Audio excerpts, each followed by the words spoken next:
small village of Wadi Musa. It features a traditional hammam and massage facilities, a rich buffet of traditional Oriental cuisine serves in the cave restaurant carved into stone. Guests have an option of outdoor dining, and there is a lounge for tea.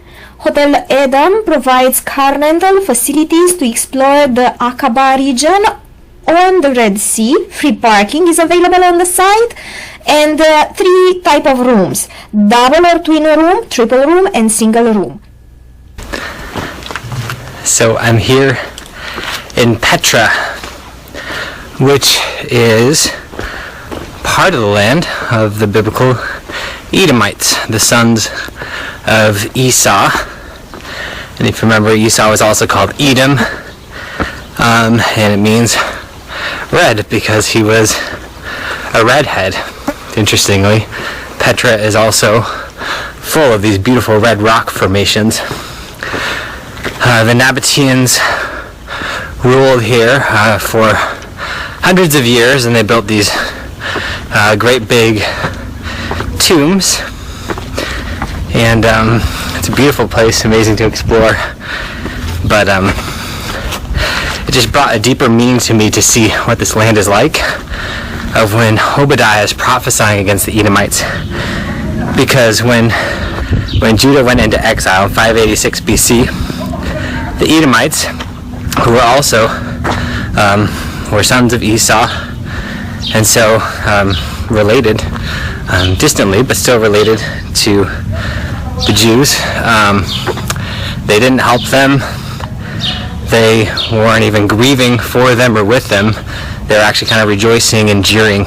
And so the book of Obadiah is a prophecy against Edom, saying, because of your pride, because you didn't grieve or help your brothers, because you jeered at them and celebrated them going into exile, you too will be destroyed. And it talks about how you take comfort in your rocks, in your hiding places in the rocks. But those aren't going to protect you when the time of destruction comes.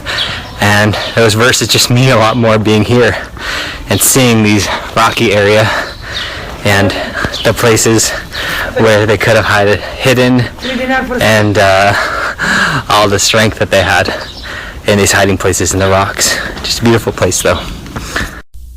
I want to give all the praises and the honor to Yahweh Bahashem, Yahweh Shai Bahashem, Recha HaKodash, and double honors to the elder apostles and the bishops of Great Millstone. Honors as well to you, brethren, you fellow believers of this faith, and shalom to the elect. So anyway, actually I was going to touch on another video, but I saw this, and I remember watching Apostle Ramla video on the Edomites, and how Vocab was saying that first he said that they were done away with, and now he's saying that they were saved or followed righteousness. So I don't know. They talk about hopscotch, Hebrew hopscotch. This sounds like Christian hopscotch, or whatever you want, hopscotch, or whatever you want to call it. So I said, well, I'll do a video on that. And I have so much stuff open, Salakia. But this guy that went to the mountains, and I'm just going to go to the fact, to do this lesson, and hopefully it's edifying, to show that the Edomites are still here today. And you know, you have to be spiritual to understand that anyway. You know, this is a spiritual thing, and it really is common sense. The scriptures in the same book, I believe, says there's no end to all the nations. All nations come and go. It wasn't like this nation was just done away with, but now they say he was here. And anyway, let's go to Ecclesiastes 1:9. It says, this is in the God's Word translation. This is what it says. Whatsoever has happened before will happen again. What has been done before will be done again.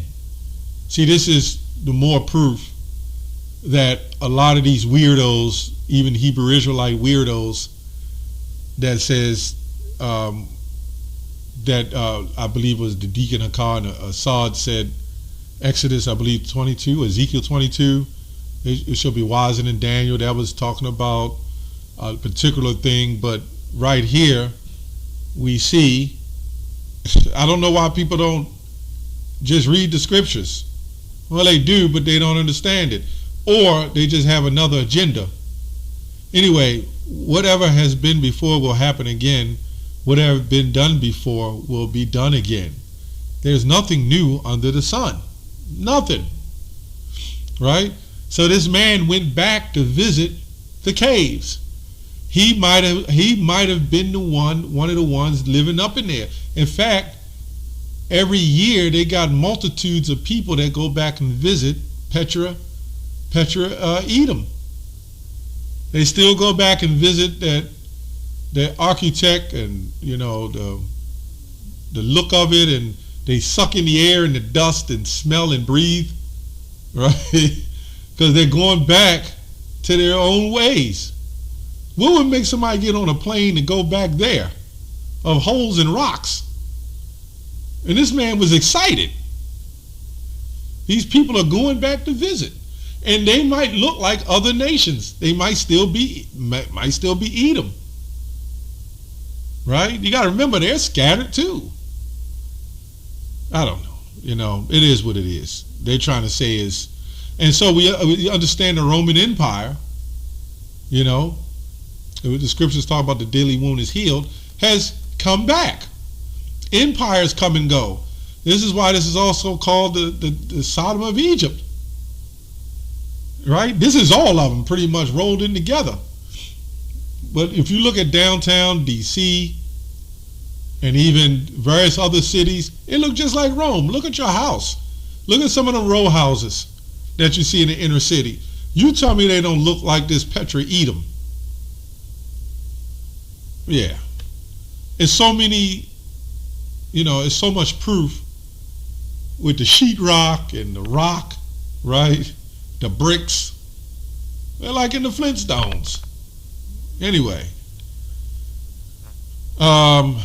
It says, there is nothing new under the sun.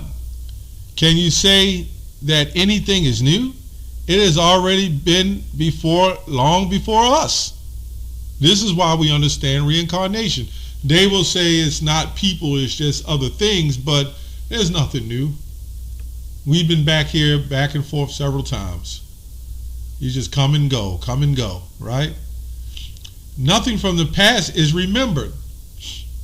Why do they say nothing for the past is remembered? We already can go into the history books and see different things in the past. We can already see that. So how are they not remembered? Because of you. But the Lord gives them a bit of remembrance. That's why this guy climbed back to Edom. He probably got a duffel bag with a blow-up bed and everything, battery operated, with a nice pillow and a battery operated lamp, and he want to go back in there. Anyway, it has already been long before us. Nothing from the past is remembered. Even in the future, nothing will be remembered for those who will come after us. Right? So this is how we understand this. Let's go to Malachi 1.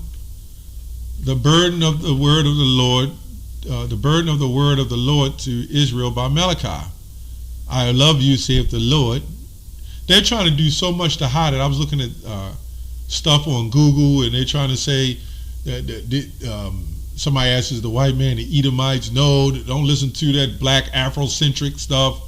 They're trying to, first of all, how the hell are we supposed to believe anything that these people tell us when we wake up and find out everything was a lie, including the image of the Messiah? All the history of the inventors, right? Oklahoma, what's that in Tulsa, Oklahoma, right? All the lies that's been perpetuated and promoted to us. And then when we start waking up and we saying, hey, it's without a doubt, this has to be us. And everybody has a problem with it. So they get these little black agents, to come in and say, no, this is not true. They're trying to do their best to stop that. You know what I'm saying? Why would we believe them now? Anyway, Was not Esau Jacob's brother, saith the Lord? Yet I loved Jacob, and I hated Esau, and laid his mountains and his heritage waste. Right? For the dragons of the wilderness. Where Edom saith, we are impoverished, but we will return and build the desolate places. Thus saith the Lord of hosts, they will build, but I will throw down. Right? So now they're saying, right, Edom has been thrown down, it's never been inhabited again, and nobody will live there. They just show that one big place of rocks and everything. But at the end of the day, Esau is still a people. You have Edom, the land, Idumea, but you got Esau, who's still a people, right? Who has moved and moved to other parts of the land, right? Different parts of the land, even in that region. And they shall call them the border of wickedness, as Habakkuk 2 say. What other people has been going around the world in a destructive manner, heaping to themselves nations, as Habakkuk 2 say? See, by a process of elimination, all you got to do is look at the history and the track record. It'll tell you who these people are. It'll tell you the people who came over and raped, robbed, and murdered the Taino Indians, and when they destroyed them enough, went and got so-called blacks, you Israelites from different parts of the world, West Africa, Europe, and various other places, and brought them here to serve slavery. For whatever reason, the prophecies is all past. You know why these Christians say the prophecies past? Because all the things that has been happening over the hundreds of years, they do not want to be held accountable for. That's why they say that. That's why it's swept under the rug, anything after the 1400s. Right? I mean, before the 1500s. And even the 1400s, the Renaissance, when all that started taking place, and all the slavery in the 16, 1700s, and all that's happened to us today with this beating Christianity, plantation Christianity into us. They don't feel they have to be held accountable for that. But any of you Jakes, you go out here and you steal $100,000 from a bank, and they don't catch you in the week, they're coming for you, and they're going to hold you accountable. These are only people allowed to hold everybody else accountable, like bombings and everything else that happened that they claim anyway that happened. But when it comes to their own actions, they don't have to be held accountable. But the Lord says you will be held accountable for your actions. The Lord says that. Here it goes. They shall build, but I will throw down, and they shall call them the border of wickedness, and the people against whom the Lord have indignation forever. Right? And your eyes shall see, and ye shall say, the Lord will be magnified from the border of Israel. See, this books and these prophecies ain't meant for everybody. Scholars ain't going to break that down correctly. They'll always say most of it's already been done. But as I just read Ecclesiastes 1 and 9, right? As I read Ecclesiastes 1 and 9. So, just to touch on a little bit of Acts 2, let me go to Acts 2 and 5. It says, and there were dwelling in Jews devout men out of every nation under heaven. Right? So you had Israelites that were scattered even to those other borders of other countries. You had Caleb's father was a Kenizzite. Right? Now you can look up the definition. I believe it means mighty or power. Let me see if I can go there real quick. I know in other sources that say different things, but on the blue letter, this is what it says. Kenizzite. Jefune the Kenizzite, 870-74. Sometime when it say such and such, the such and such, because if he was already like an Edomite, they wouldn't have to say that. Like we say, they don't have to say David the Judite.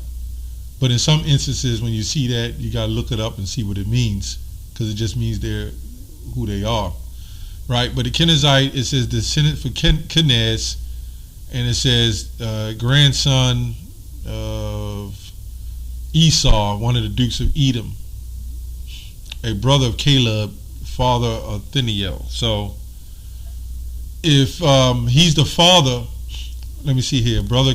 This is another definition: a brother of Caleb, father of Othniel. Okay, so how can he be a Edomite if he's the father of Caleb? And some scholars, they will say, because, you know, to throw it off, they'll say he was a stepdad, but he was in righteousness, like the Edomites are righteous, right?